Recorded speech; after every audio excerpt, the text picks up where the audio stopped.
bukid na rin ang harapan ng Magandang araw po mga boss at welcome back po dito sa ating YouTube channel.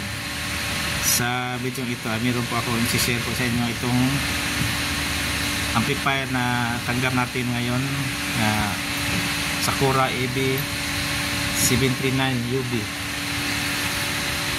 Ang problema po nito ay isang channel lang po yung gumagana, yung right channel. Yung left channel ay wala po siyang sounds o wala po siyang tunog. Ngayon ay tinotroubleshoot ko na to, isi-share ko na lang po sa inyo. Tinanggal ko na tong mga pre-drive na 8 C2383 at E1013 kasi yung left channel po ay almost wala po siyang bias, millivolts lang po yung nilagay. Yung samantalang yung sa right channel ay 0.5 volts yung bias po niya. Ngayon nakakuha tayo ng dalawang leaking na transistor. Itong dalawang C2383. Ayan. Meron na po tayong pampalit. Pagkabit po natin ito maya dito sa dito at saka dyan. At kung wala ng ibang problema ay sana tutunog na to. Ngayon pakita ko sa inyo kung sa pag-test nito nakakuha natin na leaking siya. Sandali lang po mga boss. Ngayon titest po natin itong defective po na transistor. May leak po siya.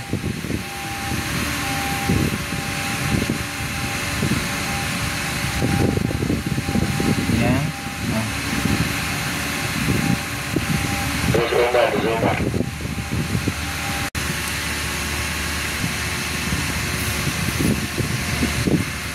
Ayan, test po natin. Itong test step natin ay naka-range po siya sa high resistance, yung 100K na range po ng test para makita po natin yung leak. Ito mga boss. Ayan. Yung reverse po siya, yung reverse ay nagdi-deflect po siya ng konti. Yung forward ay yan, yung forward. Kanya yung reverse. Ngayon, compare po natin sa bago. Ito po yung bago. Yan yung forward. Ngayon, sa reverse naman. Yung reverse ay wala po siyang deflection. Ngayon ay compare natin sa digital na tester. Yung tester po natin ay naka-range po siya sa diode test. Yan, diode test po yan. Ngayon, yung bago, yan po ay OL po sa reverse. Ngayon sa forward. Bali ano? Forward. Yan sa forward. Yan ay 0.63 volts yung kanyang reading.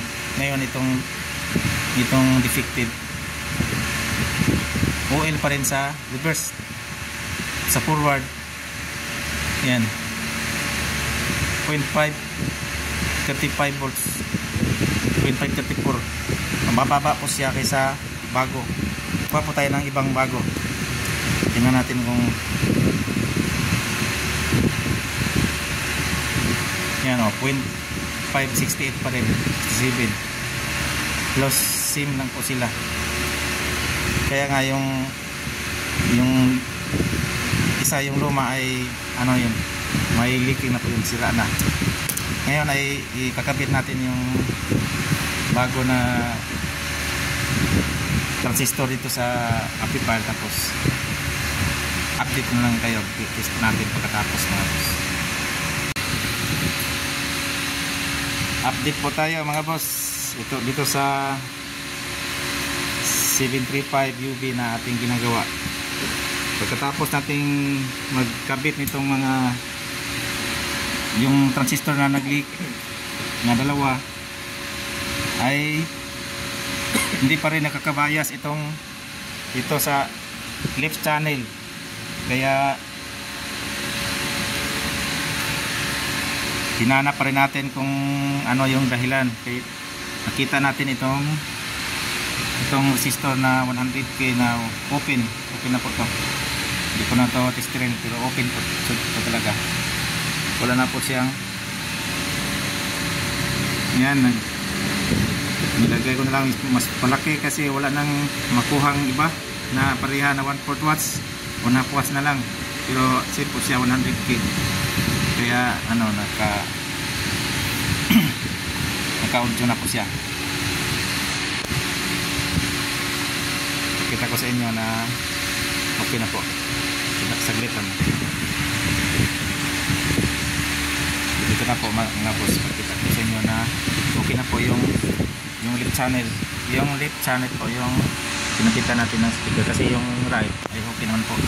Tinistin na po natin kanina yung right. Tumutunog pa rin, hindi pa rin na ano, hindi natin yan galaw. Yung left yung patunugin natin.